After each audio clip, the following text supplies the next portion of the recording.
Nyati odedzera kuti ngatisanganei kukoti ndoda kuvasungisa achireva Keti Masomera nemusikana uyo ari kudedzera kuti iye anodanana naNyati. Saka Nyati aita live kuFacebook kwakadedzera kuti inini handitwi zvakadaro, ndandakanyarara but ndaneta, muri kundikanganisira chimhuri yangu. Saka aita kavhidhiyo aidedzera kuti ndoda kukusungisai. Ari kudedzera kuti ane maloya ari kufambira nyaya dzacho. Teerera munzwe ma1. Right, vachazonomira nyaya dzawo kukota nditika. Right, inguva yenchimbotaurai, chimboreketai. Handisekere zvinhu zvakadhakwa pamberi pangu, handisekere madrama, magosipi, handitika. Saka ada kuti mutaure nyaya yenyu kukoti, momira nyaya yenyu, mobudisa evidence, mobudisa proof, handitika.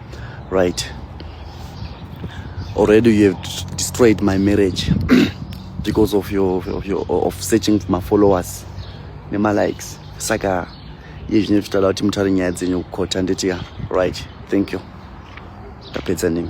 I'm sure you have heard zvataurwa naNyati. Nyati ari kudedzera kuti hapana zvakadaro, inhema dzega dzega. Handizii guys kuti mati kudini hazvo, asi Keti ndiye akatanga nenyaya yacho akaita malive achidedzera kuti iwe Nyati zvauri kuita tiri kuzviona, uri kutambudza mukadzi, tiri kukuona uchienda kumahotera nehure rako rekuSouth Africa, of which nekuenda kwenguva nezvachinjwa zvichanzi hure rekuSouth Africa zvakunzi munhu wekuZimbabwe. Apa nabamunini amene vanzi bamunini vake Nyati naiwo is involved. Handizii guys mati kudii, you can go kuFacebook kwake timuchanoona zvaari kutaura. Moenda kuti kuFacebook yemusikana wachiona ari kunzi hure raNyati neyane zvaari kutaura, ari kudedzera kuti ine handizvizive. Asi recently tanzwa recording yacho, munhu ari kutaura pavoice ari kutaura naKeti ndiye same person ari kutaura kuma-audio achona musikana anonzi Faith. Handizii guys mati kudii, asi Nyati ataura achiti hapana zvakadaro, muda kundikanganisira, ndoda kukusungisai. Thank you so much.